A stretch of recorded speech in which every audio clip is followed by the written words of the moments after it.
का इंतजार और उसके बाद पता चल जाएगा कि 5 राज्यों में अब की बार किसकी सरकार। हालांकि उससे पहले एग्जिट पोल ने सियासी सरगर्मी तेज कर दी है। अगर बात राजस्थान की करें तो ज्यादातर एग्जिट पोल यहां स्पष्ट बहुमत से बीजेपी की सरकार बना रहे हैं। एग्जिट पोल के इन आंकड़ों से बीजेपी उत्साहित है। नतीजों से पहले ही सियासी हलचलें तेज हो गई हैं। शुक्रवार को पूर्व मुख्यमंत्री और बीजेपी की कद्दावर नेता वसुंधरा राजे राजभवन पहुंच गईं। वहां उन्होंने राज्यपाल कलराज मिश्र से मुलाकात की। वसुंधरा ने राज्यपाल से मुलाकात की तस्वीर साझा करते हुए इसे शिष्टाचार भेंट बताया। शुक्रवार को ही वसुंधरा राजे की एक और बड़ी मुलाकात हुई। गवर्नर से मिलने से पहले उन्होंने संघ के कार्यालय भारती भवन में संघ के अधिकारियों से भी चर्चा की।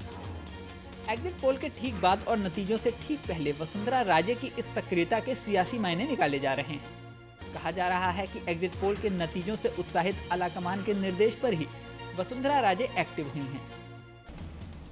आलाकमान से निर्दलीय और दूसरी छोटी पार्टी के विधायकों से संपर्क में रहने का भी निर्देश मिला है, ताकि बहुमत के कुछ दूर रहने पर जोड़ तोड़ के गणित को फिट किया जा सके।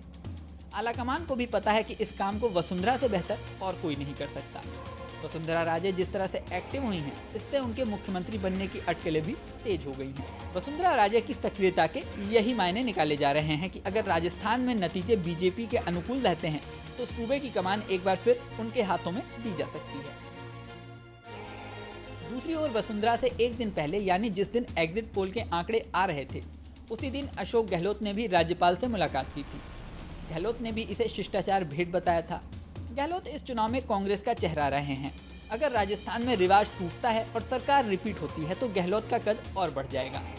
भले ज्यादातर एग्जिट पोल राजस्थान में कमल खिला रहे हों, लेकिन कुछ एग्जिट पोल कांग्रेस की भी उम्मीदें बनाए हुए हैं। अशोक गहलोत खुद इस बात को लेकर कॉन्फिडेंट है कि उनकी सरकार रिपीट हो रही है। अगर मामला बीच में फंसता है यानी बीजेपी या कांग्रेस किसी को भी स्पष्ट बहुमत नहीं मिलता, तो फिर गहलोत कांग्रेस के लिए संकट मोचक की भूमिका निभा सकते हैं। अगर 10-5 विधायकों की जरूरत पड़ी तो कांग्रेस में गहलोत समीकरण साधने में सबसे उपयुक्त चेहरा माने जाते हैं। वैसे भी गहलोत को क्राइसिस मैनेजमेंट का मास्टर माना जाता है। नतीजों से पहले दोनों ही दलों के संकट मोचकों का राज्यपाल से मिलना इस ओर इशारा करता है कि विपरीत हालात के लिए इन पार्टियों ने इन्हें ही जिम्मेदारी सौंप दी है।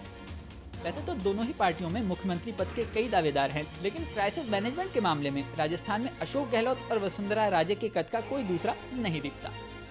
इस वीडियो में फिलहाल इतना ही। जल्द ही नया वीडियो लेकर आपके सामने फिर आएंगे। बने रहें न्यूज़ नेशन पर।